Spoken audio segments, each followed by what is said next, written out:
আমার বাবা আমাকে ছোটবেলায় গণিতে অনেক মজার মজার ট্রিক শেখাতেন। ওরা নিজেরাই গণিত প্র্যাকটিস করলে তাহলে আর কাউকে ধরাই দিতে হবে না, যে তারা নিজেরাই কিন্তু দেখা যাচ্ছে যে ওইটা নিয়ে গবেষণা করা শুরু করবে। উপকারে যদি কারো আসতে পারি, তাহলে সেই উপকারটা যাতে ভাস্ট পিপলের উপকার হয়, সেটার জন্য অনলাইন প্ল্যাটফর্মে থাকাটা মনে হয় জরুরি। এখন ক্যালকুলেটরে করতে যতক্ষণ সময় লাগবে তার আগেই কিন্তু আমরা বলে দিতে পারবো যে 97 আর 96 গুণ করলে।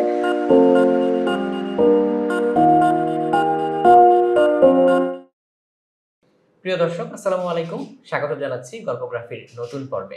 আজকে আমাদের সাথে অতিথি হিসেবে উপস্থিত আছেন মোত্তাসিন পাহলভী ভাই। এবং ভাইয়ার অনেক পরিচয় আমি দিতে পারতাম, কিন্তু আমার কাছে ভাইয়ার যেটা সবচেয়ে বড় পরিচয় সেটা হচ্ছে ভাইয়া একজন গণিতের জাদুকর। আই রিপিট, জাদুকর। কেন জাদুকর এবং কিভাবে তার এই গণিতের জাদুকর হয়ে ওঠা, এই গল্পটাই আজকে আমরা ভাইয়ার মুখ থেকে শুনবো। তবে দর্শকদের ছোট্ট করে একটু বলে রাখি, পরপর 2 বছর ভাইয়ার দুটো বই আমাদের গণিত বিজ্ঞান ক্যাটাগরিতে বেস্ট সেলার ছিল। একটা হচ্ছে গণিতের জেমস বন্ড আর একটা হচ্ছে অঙ্কের জাদুকর। তো ভাইয়াকে আমরা আনুষ্ঠানিকভাবে স্বাগত জানাই। আসসালামু আলাইকুম ভাইয়া। ওয়ালাইকুম সালাম, তোমাকেও অনেক ধন্যবাদ। তো রকমারিতে আসতে পেরে আমাকে অনেক বেশি আনন্দ বোধ করছি, আর তোমার সাথে বিশেষ করে তুমি আমার বুয়েটের তো ছোট ভাই, এই হিসেবে আরো বেশি ভালো লাগছে। তো ঠিক আছে, অনেক ধন্যবাদ ভাইয়া, আজকে আমরা আপনাকে এখানে পেয়েছি। তো দর্শকদেরও এই প্রশ্নটা হচ্ছে মনে জাগবে, এটাই স্বাভাবিক। আমারও প্রশ্ন সেটা হচ্ছে, ঠিক কবে থেকে গণিতের প্রতি অনুরাগটা আপনার তৈরি হলো? এটা কি একদম ছোটবেলা থেকেই ছিল নাকি ধীরে ধীরে পরে তৈরি হয়েছে? এটা যদি আমাদেরকে একটু বলেন। আসলে গণিতের যে জার্নিটা, আসলে এটা আমার মানে বংশ থেকে চলে আসছে। আসলে আমার গণিতের টিচার আমার বাবা ছিলেন, আমার দাদা ছিলেন, মানে এভাবে করে করে চলে আসছে। তো শেখানোটা আসলে আমাদের সবারই অনেক বেশি পছন্দের। তো আমার বাবা আমাকে ছোটবেলায় গণিতে অনেক মজার মজার ট্রিক শেখাতেন। যেমন একটা জিনিস আছে না, যে 1 = 2 প্রমাণ করা বা 52 = 53 প্রমাণ করা। ছোটবেলায় যখন দেখাতো আমি তো অবাক হয়ে যেতাম, কি বলে এটা।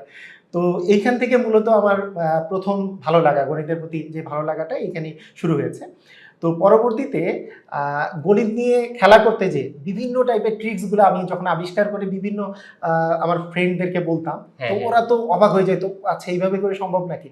যেমন একটা ট্রিক্স, খুবই একটা মজার ট্রিক্স আছে, যে 90 থেকে 100 যে সংখ্যাগুলো আছে, এই সংখ্যাগুলোর গুণগুলো একবারে মুখে মুখে করা যায়। যেমন আমাকে কেউ যদি বলে যে 97 আর 96 গুণ করলে কত হবে, আমি ক্যালকুলেটরে হ্যাঁ ক্যালকুলেটর দিয়ে 97 আর 96 গুণ করলে কত হবে। ক্যালকুলেটরে এখন ক্যালকুলেটরে করতে যতক্ষণ সময় লাগবে তার আগেই কিন্তু আমরা বলে দিতে পারবো যে 97 আর 96 গুণ করলে 9 3 1 2 মানে 9312 হবে।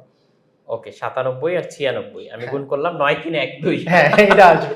তো এটা কিভাবে করে করা যেতে পারে, এটা সিস্টেমটা এরকম যে 97 সংখ্যাটা 100 থেকে 3 কম, আবার 96 সংখ্যাটা 100 থেকে 4 কম। তাহলে 3 আর 4 যোগ করলে 7, তাহলে 100 থেকে 7 কম হচ্ছে 93। আর লাস্টে হচ্ছে 4 আর 3, এই যে কম যে ছিল এগুলো গুণ করে দিতে হবে। 4 আর 3 গুণ করলে 3012 চলে আসে, এই 93 12 মানে 9312 হবে आंसर।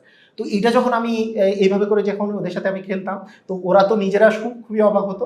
এই জিনিসটা আমাকে অনেক বেশি ইন্সপায়ার করতো যে আরো কি নতুন ট্রিক্স আবিষ্কার করা যায়। আমাদের দর্শকরাও কিন্তু এখন এই ট্রিক্সটা শিখে গেলেন যে 90 থেকে 100 মধ্যে যে সংখ্যাগুলো সেগুলো সহজে গুণ করার উপায় কি। আপনারাও কিন্তু চাইলে যে কাউকে তাক লাগিয়ে দিতে পারেন।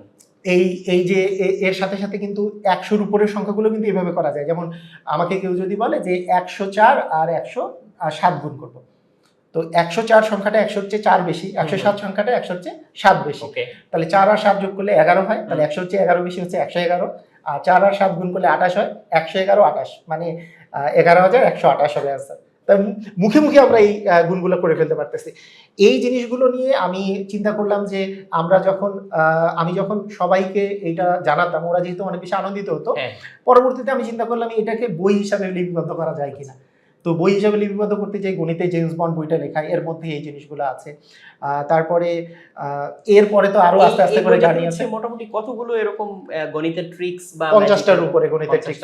হ্যাঁ, 50টার উপরে গণিতের ট্রিক্স, এবং এটা গল্পের ছলে গণিত শেখা। রাহাত নামে একজন ছেলে আছে, গণিতের জেমস বন্ড, ও বিভিন্ন টাইপের কর্মকাণ্ড করে, ওর ফ্রেন্ডরা অনেক বেশি খুশি হয়। তো এইভাবে করে বইটা লেখা আর কি।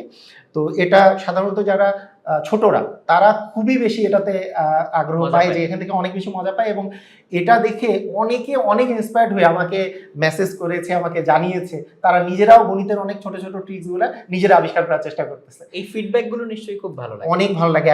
একটা সময় ছিল যে একবারে প্রথম দিকে যখন আমি গণিত নিয়ে কাজ করছিলাম, তখন এক গার্ডিয়ান আমাকে ফোন করে বলল যে তার ছেলে আমার অনেক বড় একজন ফ্যান, তো আমার গণিতের ট্রিক্সগুলো বারবার দেখে। তো সে গণিতের আমার গুণ ভাগের ট্রিক্স এবং নামতার লেখার যে ট্রিক্সগুলো এগুলো দেখে সে নিজে নিজে অনেকগুলো ট্রিক্স আবিষ্কার করছে, আমাকে বলেছে যে Wow! ও যেগুলো ট্রিক্স আবিষ্কার করেছে আপনাকে আমি হোয়াটসঅ্যাপে পাঠাচ্ছি। তো আমি দেখে টোটালি অবাক হয়ে গেছি যে ও ক্লাস 4-এ পড়ে। তো গণিত নিয়ে এই যে ভালোবাসাটা, এইটা তৈরি করাই আসলে আমার মেইন উদ্দেশ্য ছিল যে যাতে গণিত যে ভীতিটা আছে, এটা ভীতিটা যখন কাটবে, এটা নিয়ে যখন কাজ করা শুরু করবে, তখন কিন্তু জিনিসটা অনেক বেশি মজাদায়ক হবে, পড়াশোনা যাতে মজার হয়, এইটা আসলে মেইন আমার মাত্র উদ্দেশ্য ক্লাস ছিল। 4 এ পড়ে, ক্লাস 4-এ পড়ে, এখনই এতদূর চলে এতদূর চলে গেছে। হ্যাঁ, তো এরপরে আমি আস্তে আস্তে এখান থেকে অনেক বেশি ইন্সপায়ার্ড হওয়ার ফলে আমি চিন্তা করলাম যে ছোটদের নিয়ে আরও কাজ করা যায়। তো ছোটদের নিয়ে আমি তখন বিভিন্ন ট্রিক্সগুলো আরও বেশি বেশি দেওয়া শুরু করলাম এবং অনেক ফিডব্যাক পেয়েছি, অনেক সুন্দর সুন্দর ফিডব্যাক পেয়েছি। যারা গণিতের যাদের ভয় লাগতো, তো অনেকে বলে যে আপনার সাথে আমরা কিভাবে করে আমার ছেলেকে যুক্ত করতে পারবো। আমি বলছি যে আমার সাথে যুক্ত করার দরকার নাই, ওকে জাস্ট এই ফিলিংসটা দেওয়া যে এগুলো কোনো কঠিন কোনো বিষয় না, এই জিনিসটা নিয়ে গবেষণা করলে এর মধ্যে মজার জিনিস আছে। ভিডিও গেম খেলতে যত না মজার, তার চেয়ে গণিত নিয়ে গবেষণা করা তার চেয়ে অনেক বেশি মজা। এই জিনিসটা, এই ফিলিংসটা তৈরি করা, নতুন কিছু শেখার আনন্দ এবং বোঝার আনন্দ। রাইট, এটাই। ভাইয়া, স্টুডেন্ট কমিউনিটিতে আপনি বেশ পপুলার, এটা তো আমি জানি। সো স্টুডেন্টদের নিয়ে কাজ করতে গিয়ে আপনার কি ফিলিং হয়েছিল? আপনি তো অনলাইনে এবং অফলাইনে হ্যাঁ প্রচুর ক্লাস নিয়েছেন, সো একদম রিয়েল ফিল্ড থেকে আপনি দেখেছেন হুম। যে স্টুডেন্টরা কোথায় স্ট্রাগল করে, Right. কেন কিছু জিনিস তারা গ্রাস্প করতে পারে না। বিশেষত ম্যাথে কিন্তু অনেকের একটা মানে অমূলক ভয় কাজ ভয়। করে। তো এই যে এই ভয়টা কাজ করে, এটা নিয়ে হচ্ছে আপনার এক্সপেরিয়েন্সটা কেমন? আচ্ছা, আমি তো পড়ানো শুরু করেছি, আমি বললাম যে অনেক আগে থেকে, হ্যাঁ। কিন্তু মানে আমি বুয়েটে ভর্তি হওয়ার পর থেকে আসলে বেশি জনকে একসাথে পড়ানোর বিষয়টা, বিশেষ করে উদ্ভাসে যখন আমি ক্লাস নিতাম, তুমি তো ক্লাস নিতে, এটা তো এই উদ্ভাসে ক্লাস নেওয়ার সময় একটা জিনিস ফিল করলাম যে এখানকার স্টুডেন্টরা সবাই ভালো, কেউ স্টুডেন্ট খারাপ না, কারো যে ব্রেইনের সমস্যা, ব্রেইনের অভাব আছে তা না। কিন্তু ম্যাক্সিমামই এই বিজ্ঞান বা গণিতের যে মানে বিষয়টা, এটাকে ভয় পায়। আর ভয় পাওয়ার ফলে ছোটবেলা থেকে অনেক জিনিসকে ওরা বাদ দিয়ে আসছে, এইটা জিনিস আসলে কঠিন তাই এটা করবো না, হ্যাঁ এটা বাদ দিয়ে, যে অনেকেই বলে যে গতবার পিথাগোরাসের উপপাদ্য আসে, এইবার পিথাগোরাসের উপপাদ্য পড়তে হবে না, অনেক কঠিন মনে করে।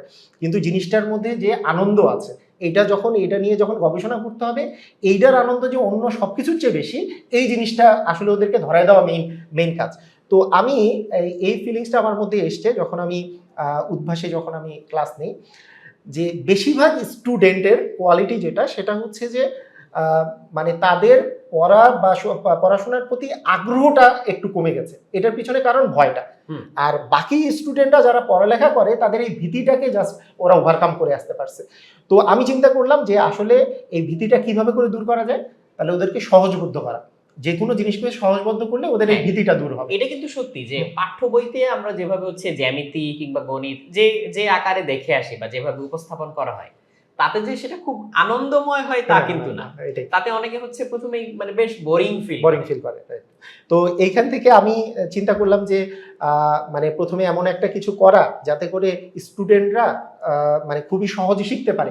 তো সেই মানে প্রেরণা থেকেই কিন্তু আমি প্রথমত ওই ছোটদের নিয়ে কাজ করাটা শুরু করি, যে ছোটদের বিভিন্ন ট্রিক শেয়ার করব, কিভাবে করে যে আমি যেইভাবে করে শিখেছি সেইভাবে করে ওদেরকেও আমি শিখতে বলবো, এতে করে যাতে করে গণিতের প্রতি তাদের একটা ভালোবাসা তৈরি হয়। আর গণিতের প্রতি ভালোবাসা তৈরি হলে ওরা নিজেরাই গণিত প্র্যাকটিস করলে তাহলে আর কাউকে ধরাই দিতে হবে না, যে তারা নিজেরাই কিন্তু দেখা যাচ্ছে যে ওইটা নিয়ে গবেষণা করা শুরু করবে। আমি একটা এক্সাম্পল দিই, আমি সবসময় এটা মনে করি, ধরলাম যে আমার একটা গন্তব্যস্থল আছে, কিন্তু আমি যদি মনে করি এই যাওয়ার আগে আমি মনে করতেছি এর মধ্যে অনেক কিছু আছে, ভয়ের জিনিস আছে, এই আছে ওই আছে, এইটা মনে করে আমি কখনোই যাচ্ছি না ওখানে, ওইখানে চলা শুরু করতে পারছি। হ্যাঁ, কিন্তু আমার যদি এমন কেউ একজন এসে একটা শর্টকাট রাস্তা বলে দেয়, ও জানেও না যে একে জাস্ট নিয়ে যাবে, ও যা শর্টকাট রাস্তাটা বলে দিল যে এই জায়গায় যাওয়ার শর্টকাট ওয়ে এটা, তুমি সঙ্গে সঙ্গে যাবা, ও কিন্তু কোনো পথ জানে না, জাস্ট শর্টকাট ওয়েটা জানে, ওর অ্যাটলিস্ট ভীতিটা দূর হলো। এরপরে সে কিন্তু আস্তে আস্তে করে এক্সপ্লোর করতে পারবে যে আর কোন কোন রাস্তা দিয়ে ওই জায়গায় যাওয়া যায়।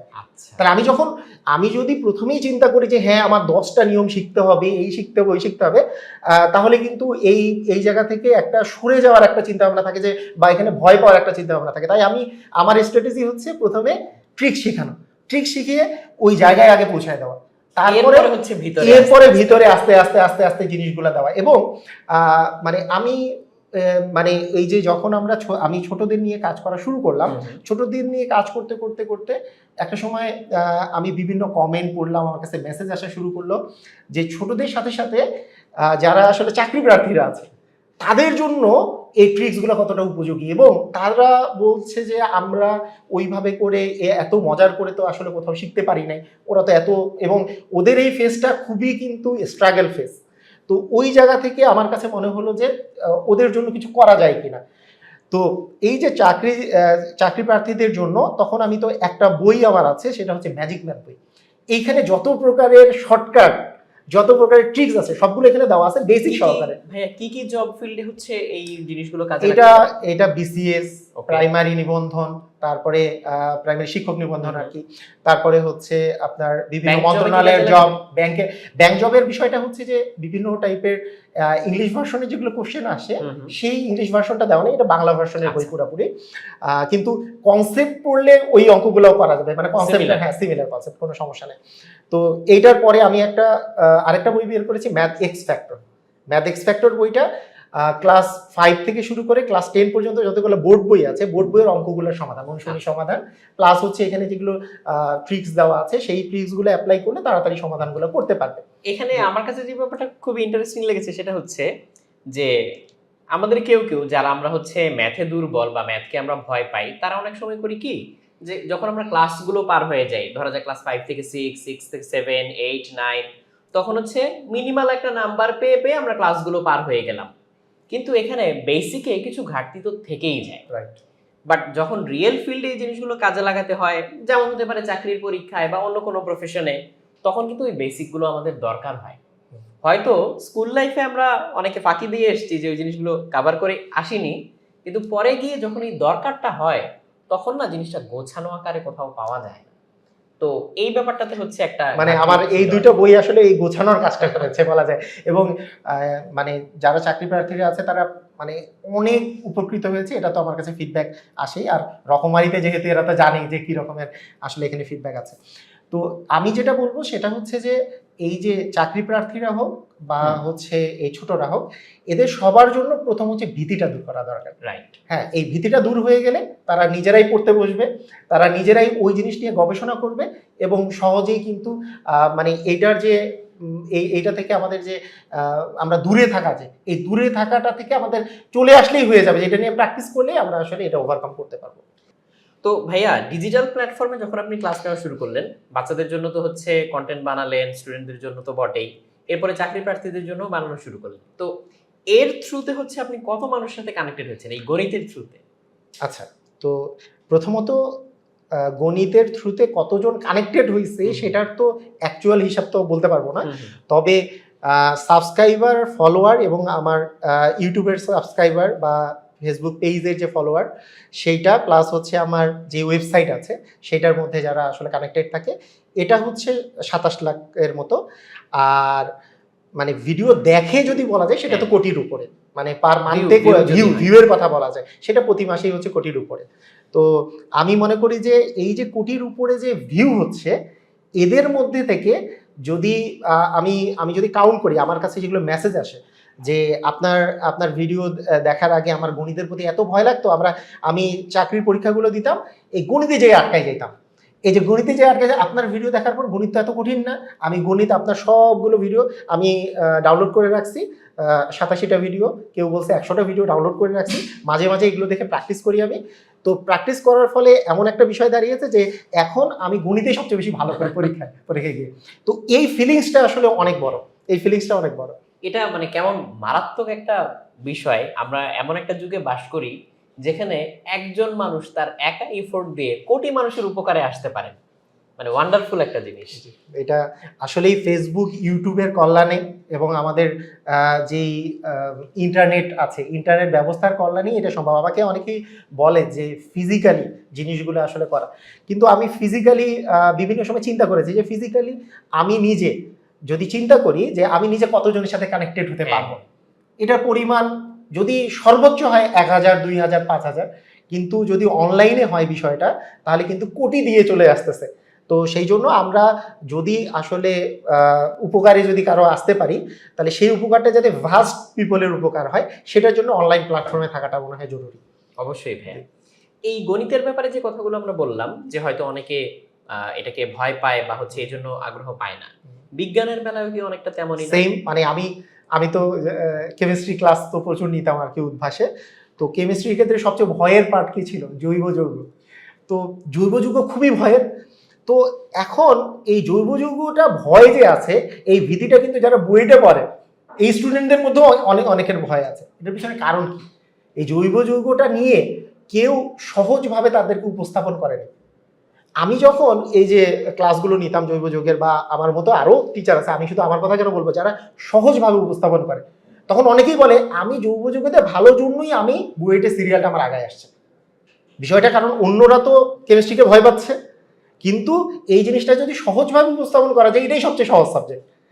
যেইটাকে সহজভাবে উপস্থাপন করা যাবে সেটাই যে সহজ সাবজেক্ট, সেটা ফিজিক্সের ক্ষেত্রে একই কথা প্রযোজ্য। এবং ফিজিক্সে ওই যে যখন তোমার সাথে আমি যখন ক্লাস নিচ্ছিলাম, তুমি যে দেখাচ্ছিলা যে ডেমনস্ট্রেশনগুলো দেখাচ্ছিলা যে কিভাবে করে লাইট জ্বলছে নিচ্ছে, ডায়েটের ব্যবহার তুমি দেখাচ্ছিলা, এটাও আমার অনেক বেশি ভালো লেগেছে। তুমি তো উদ্ভাসে যখন ক্লাস নিচ্ছিলা, তো সব মিলায় যে আমি যেটা বলবো, সহজভাবে উপস্থাপন করা হচ্ছে সবচেয়ে বেশি জরুরি একটা টিচারের ক্ষেত্রে, এবং আনন্দময় করা এটা খুবই জরুরি।